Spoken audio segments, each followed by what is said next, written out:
നമ്മൾ സാധാരണയായിട്ട് മലയാളം DTPക്ക് വേണ്ടി ഉപയോഗിക്കുന്നത് ISM ആണ്. ഓക്കെ, ISM ഇല്ലാത്ത ഘട്ടത്തിൽ ISM നമ്മുടെ കയ്യിൽ ഇപ്പോൾ ഇല്ലെങ്കിൽ, പക്ഷേ ISMൻ്റെ കീ ആണ് നമ്മൾ പഠിച്ചിട്ടുള്ളത് ടൈപ്പ് ചെയ്യാൻ എങ്കിൽ നമുക്ക് ടൈപ്പ് ചെയ്യാൻ ISM ഇല്ലാതെ ചെയ്യുന്ന ഒരു വഴിയാണിത്. ടൈപ്പിറ്റ് എന്ന് പറയുന്ന സോഫ്റ്റ്വെയർ, അതിൻ്റെ ഡൗൺലോഡ് ലിങ്ക് വീഡിയോ ഡിസ്ക്രിപ്ഷനിൽ ഇടുന്നുണ്ട്. ടൈപ്പിറ്റ് എന്ന് പറയുന്ന ഒരു 4 അല്ലെങ്കിൽ 5 MB മാക്സിമം വരുന്ന ഈ ഒരു സോഫ്റ്റ്വെയർ ചെറിയ ടൂൾ ഇൻസ്റ്റാൾ ചെയ്ത ശേഷം നമുക്ക് ചെയ്യാൻ പറ്റും. ഫോർ എക്സാമ്പിൾ ഞാനിപ്പോൾ ഇവിടെ ഓണാക്കിയിട്ടുണ്ട്, ടൈപ്പിറ്റ് ഓണാക്കിയിട്ടുണ്ട്. ഓക്കെ, ശേഷം ഞാൻ ടൈപ്പ് ചെയ്യണം. ടൈപ്പ് ചെയ്യുമ്പോൾ ISMൻ്റെ കീബോർഡാണ് ഞാനിവിടെ ടൈപ്പ് ചെയ്യുന്നത്. ശ്രദ്ധിക്കുക, അടിയിൽ കീബോർഡ് കാണിക്കുന്നുണ്ട്. ഓക്കെ, MouseTrack അത് ടൈപ്പ് ചെയ്യാൻ വേണ്ടിയിട്ട് ഏതൊക്കെയാണ് കീ ഉപയോഗിക്കുന്നത് എന്നുള്ളതാണ് അവിടെ കാണിക്കുന്നത്.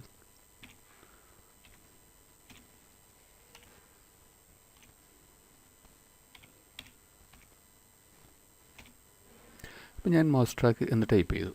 ഓക്കെ, അപ്പം നമുക്ക് ചിലർക്ക് സംശയം ഉണ്ടാകും, ഇത് ഇവിടെ ടൈപ്പ് ചെയ്തിട്ട് എന്താ കാര്യമെന്ന്. ഇവിടെ ടൈപ്പ് ചെയ്തിട്ടൊന്നും കാര്യമില്ല, ഇവിടെ നമ്മൾ കോപ്പി ചെയ്യണം. ഓക്കെ, സെലക്ട് ചെയ്യുക, ഞാനിപ്പോൾ Ctrl+X തന്നെ അടിക്കുന്നു, Ctrl+X അടിക്കുന്നു, നമ്മൾ വേർഡിലേക്ക് ടൈപ്പ് ചെയ്ത് പേസ്റ്റ് ചെയ്യുന്നു. ഓക്കെ, അപ്പോൾ ഇവിടെ MLTT രേവതി ആണ് ഫോണ്ട് വന്നിട്ടുള്ളത്, അതുകൊണ്ട് തന്നെയാണ് കൃത്യമായിട്ട് കാണിച്ചിരിക്കുന്നത്. ഓക്കെ, അപ്പം എൻ്റെ ഇതിൽ ഞാൻ ISMൻ്റെ ഒരുപാട് ഫോണ്ടൊന്നും ഇൻസ്റ്റാൾ ചെയ്തിട്ടില്ല, വളരെ കുറച്ച് ഇൻസ്റ്റാൾ ചെയ്തിട്ടുള്ളൂ. എനിക്ക് അത്യാവശ്യം ഉപയോഗിക്കുന്നത് മാത്രമേ ചെയ്തിട്ടുള്ളൂ. ഇത് ദേശാഭിമാനി എന്ന യൂണിക്കോഡ് ഫോണ്ടാണ്, പക്ഷേ ആ യൂണിക്കോഡ് ഫോണ്ട് കിട്ടില്ല, കാരണം നമ്മൾ ISMലാണ് ചെയ്തത്. ഓക്കെ, അപ്പം MouseTrack ഇത്രേ ഉള്ളൂ, ഇത്ര ഈസി ആയിട്ട് ചെയ്യാൻ പറ്റുന്നതാണ്. ഇനി ISMനെ കൊണ്ട് തന്നെ ഈ ടൈപ്പിറ്റ് എന്ന് പറയുന്ന ഈ സോഫ്റ്റ്വെയറിനെ കൊണ്ട് ചെയ്യാൻ പറ്റുന്ന മറ്റൊരു വഴിയാണ് നമ്മൾ ഗൂഗിൾ ഇൻപുട്ട് ടൂൾസ്.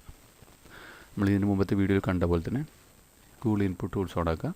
എനിക്ക് മനസ്സിലായിടത്തോളം ഇതാണ് ISMനേക്കാളും ഫാസ്റ്റാണ് ഈ സാധനം. അത് ഒരുപക്ഷെ ഓരോരാൾക്ക് ഡിഫറെൻ്റ് ആയിരിക്കും. എന്നെ സംബന്ധിച്ച് എനിക്കിതാണ് ടൈപ്പിംഗ് ഫാസ്റ്റായിട്ട് വന്ന്. നമ്മൾ മലയാളം സെലക്ട് ചെയ്യുന്നു, നോക്കാം നമ്മൾ എന്താ അടിച്ചതെന്ന്. നമ്മളടിച്ചു, താഴത്ത് സെലക്ട് ചെയ്യുന്നു MouseTrack. ശേഷം ഇത് ഇവിടുന്ന് Ctrl+X അടിക്കുന്നു. നമ്മൾ വീണ്ടും വന്നിട്ട് വേർഡിലേക്ക് പേസ്റ്റ് ചെയ്യണം. അപ്പോൾ ഇത് വന്നിരിക്കുന്നത് കാർത്തിക എന്ന് പറയുന്നൊരു ഫോണ്ട് കാണിക്കുന്നുണ്ടെങ്കിലും അത് എന്താ പറയുക, ഇത് ഓക്കെ, ഇത് യൂണിക്കോഡ് ഫോണ്ടിലാണ് കാണിക്കുന്നത്. നമ്മൾക്ക് അതുകൊണ്ട് തന്നെ നമ്മളിപ്പോൾ മുകളിലുള്ള ഫോണ്ട് ഉപയോഗിച്ച് കഴിഞ്ഞാൽ അതൊന്നും മാറ്റം വരുന്നില്ല, കാരണം യൂണീക്ക് ഫോണ്ടാണ്. ദേശാഭിമാനി എന്താണ് പിന്നെ യൂണിക്കോഡാണ്, അതുകൊണ്ട് ദേശാഭിമാനിയിൽ അത് കാണിക്കുന്നുണ്ട്. പക്ഷേ നമ്മൾക്ക് ISMലേക്കാണ് അത് മാറ്റേണ്ടതെങ്കിൽ നമ്മൾ എന്ത് ചെയ്യണം, നമ്മളിത് Ctrl+X അടിച്ചിട്ടുണ്ടല്ലോ, നമ്മൾ വീണ്ടും ആ ടൈപ്പിറ്റിലേക്ക് വന്നിട്ട് അതിൻ്റെ കൺവേർട്ട് അടിക്കുക, പേസ്റ്റ് ഫ്രം യൂണിക്കോഡ് അടിക്കുക. നമ്മളിത് യൂണിക്കോഡാണ് ടൈപ്പ് ചെയ്തത്, അതുകൊണ്ട് യൂണിക്കോഡിൽ നിന്ന് പേസ്റ്റ് ഫ്രം വരുന്നു, യൂണിക്കോഡിൽ നിന്ന്. ഓക്കെ, മുകളിലെ സ്പേസൊക്കെ കളയാം. Convert to copy to FML ഫോണ്ടാക്കുക. ഓക്കെ, FML ഫോണ്ടാക്കുക. അപ്പം FMLലേക്ക് പോയിട്ടുണ്ടത്.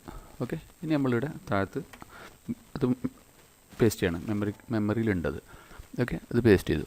നമുക്കൊന്നും മനസ്സിലാകുന്നില്ല, പക്ഷേ ഫോണ്ട് മാറ്റിയാൽ ഓക്കെ ആവും. മുകളിലുള്ള അതേ ഫോണ്ടിലേക്ക് കൊടുക്കാം, സെയിം ഫോണ്ടായി. അപ്പം ഗൂഗിൾ ഇൻപുട്ട് ടൂൾസിൽ ടൈപ്പ് ചെയ്ത് ISMലേക്ക് മാറ്റുന്ന മെത്തേഡുമായി ഡയറക്റ്റ് ISM അടിക്കുന്ന മെത്തേഡായി. അത്രയും നല്ലൊരു ടൂളാണ് ടൈപ്പിറ്റ് ടൂൾ. ഈ താഴത്ത് ഉപയോഗിച്ചിരിക്കുന്ന എല്ലാ ലിങ്കുകളും ഈ വീഡിയോ ഡിസ്ക്രിപ്ഷനിലുണ്ട്. വീഡിയോ കണ്ട് ഇഷ്ടപ്പെട്ടെങ്കിൽ ലൈക്ക് ചെയ്യുക, സബ്സ്ക്രൈബ് ചെയ്യുക. Thank you.